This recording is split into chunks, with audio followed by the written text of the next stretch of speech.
Bonjour le Pontet, bon j'espère que vous n'allez pas trop mal, c'est le confinement le plus total pour vous, hein. Je sais bien que ça ne va pas être facile.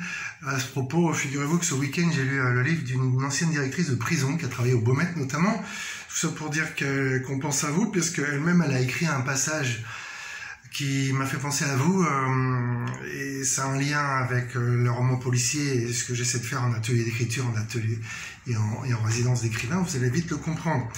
Elle dit « L'enfermement est une violence, on sent sur les contre-nature. C'est terrible d'être enfermé contre sa volonté. » Là, elle fait un passage à quelque chose qu'elle a vécu quand elle était enfant, parce qu'elle a été dans une sorte de pension où elle avait des problèmes vertébraux, et elle a passé des 6 mois cauchemardesques où elle s'est sentie enfermée. Enfermée dans un corps et une tête malade. Enfermée dans une cellule de 9 mètres carrés avec 2 ou 3 étrangers qu'on n'aurait jamais eu comme amis dans la vie. Entendre leurs cris, leurs cauchemars, leur paix, ne pas pouvoir pleurer parce que toute faiblesse est signe de fragilité, ne pas pouvoir montrer ses émotions, subir l'autre, subir parfois sa domination, se créer une façade avec lui, avec les surveillants, avec nous, avec la famille. On n'est jamais soi-même en prison. On devient un autre, on se contient parce qu'il faut tenir. Et nous, pénitentiaires, nous contenons tout ça, parce qu'on n'a pas trouvé d'autre solution que cet enfermement pour exclure temporairement des gens qui ont failli, parfois très gravement, au contrat social. Cette violence que nous exerçons sur eux, c'est toute la charge du châtiment. Donc, vous voyez, je suis un passionné de littérature, j'ai lu ce livre d'une traite chez Pocket. Je vous rappelle que ma résidence d'écrivain, mon atelier, est notamment fait pour redynamiser la bibliothèque du Pontet. Donc dès que j'ai des lectures, je les suggère. J'espère que nos amis surveillants l'ont vu, celle-là, parce que c'est très intéressant, c'est en poche, c'est pas cher. Je vous rappelle que je vais vous parler de romans policiers de plus en plus, après la lecture d'un extrait que j'avais commencé à vous lire la dernière fois. Je vous présente mon premier roman, c'était en 1997, un Poulpe qui se passe à La Réunion.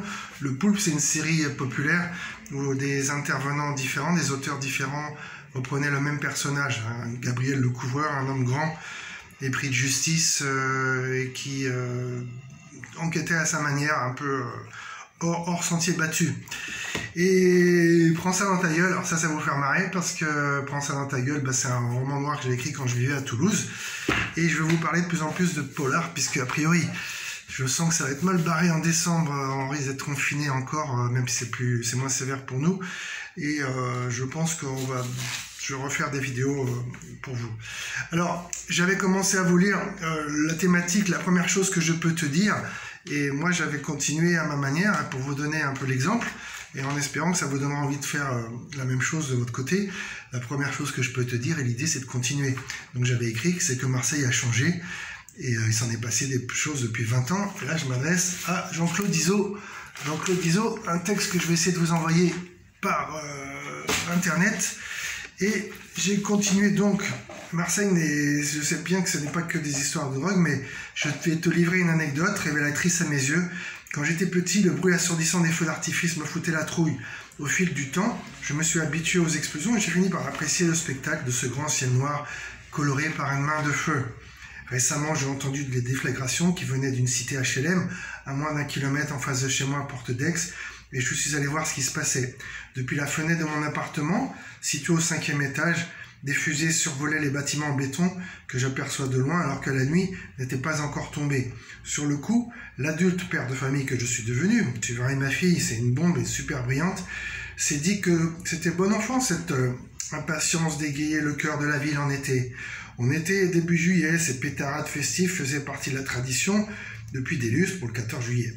Moi-même, je me suis souvent improvisé artificier pour impressionner la galerie. Du moment qu'il ne brûle pas les poubelles et les voitures, je me disais, j'ai donc allumé un cigare et j'ai savouré le spectacle gratuit. Une fois le show terminé, qui a duré moins de 5 minutes, je suis allé me coucher des étoiles plein les yeux. Le lendemain, l'épicier en bas de chez moi m'a livré l'envers du décor.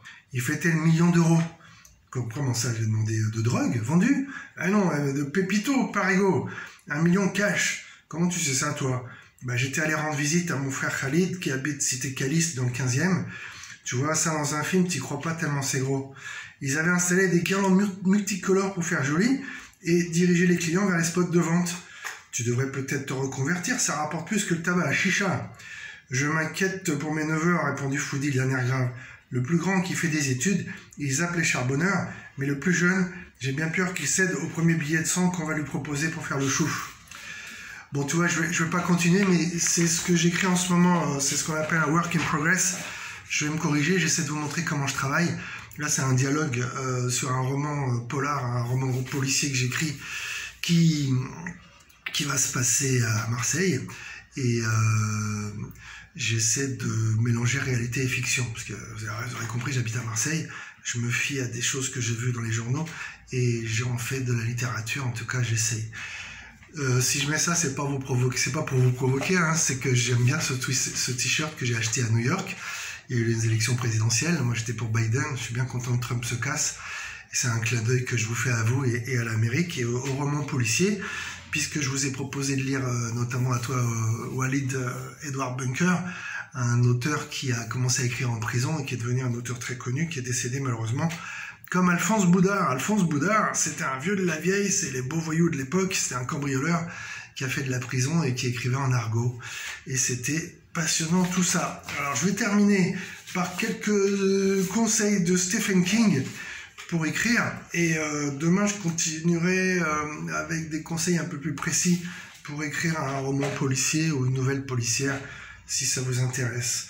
Donc Stephen King, vous connaissez, hein, qui a écrit Shining, Christine, etc., qui a un best-seller, qui est devenu millionnaire, puisque c'est ça qui intéresse tout le monde, c'est est-ce que ça marche, est-ce qu'on est bankable, est-ce qu'on gagne de l'argent. Ben lui il en gagne, mais il a surtout écrit par plaisir. Il dit, écrivez d'abord pour vous, ne pensez au lecteur qu'après. Lorsque vous écrivez une histoire, vous la racontez à vous-même. Lorsque vous la réécrivez, votre tâche principale consiste à enlever tout ce qui n'est pas dans l'histoire. Ne vous préoccupez pas du qu'en dira-t-on. Ça rejoint ce que je disais sur l'autocensure. Ayez surtout confiance en soi, en vous. Je suis convaincu que la peur est à l'origine de mes plus mauvaises pages. Il dit restez fidèle à votre propre style. Il y a un monsieur qui s'appelait Buffon, c'est pas Buffon le gardien de but, hein. Buffon qui disait le style c'est l'homme. Donc en fait tout ce que vous écrivez ça reflète votre personnalité. Il dit écrire rend heureux. Le but de l'écriture n'est pas de faire de l'argent, de devenir célèbre, de décrocher des rendez-vous ou s'envoyer en l'air ou de faire des amis. Il dit finalement il faut écrire parce que ça vous fait du bien, quoi. Rainer Maria Rilke, là je vous la fais un peu un télo, qui a écrit un texte célèbre qui s'appelle Lettre à un jeune poète. Il disait un véritable écrivain c'est quelqu'un qui ne peut pas ne pas écrire. C'est quelqu'un qui ne peut pas ne pas écrire. Donc ça devient une obligation. Vous verrez que si ça vous fait du bien, vous aurez envie de continuer à écrire tous les jours. Ça va devenir une mécanique un peu comme de la gym que je fais tous les matins pour pas avoir mal au dos. Et il dit conseil technique, soignez l'introduction. En première ligne, la première ligne devrait inviter le lecteur à commencer l'histoire.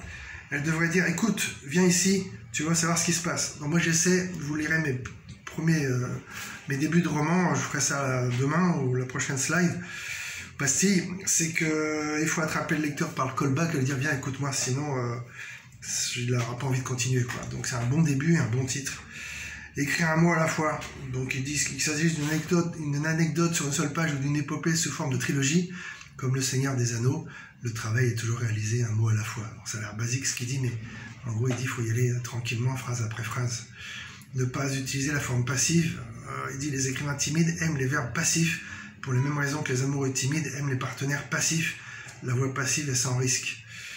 Là, je passe à l'environnement au travail. À nouveau, écrire la porte fermée. Alors pour vous, je vous ai dit, moi je suis positif, hein, c'est que c'est l'idéal. Vous êtes isolé, vous ne pouvez pas faire que ça, donc c'est le moment d'écrire. Et vous pouvez peut-être surprendre votre petit monde, parce que votre grand monde, c'est votre façon de dire le monde. Dit-il à vous-même que vous êtes occupé, fermez la porte et vous êtes engagé sérieusement à écrire. Ayez l'intention de mener, que vous avez l'intention de mener à bien votre tâche. Donc aménagez une salle de travail de manière symbolique. Placez votre bureau dans un coin, dit-il.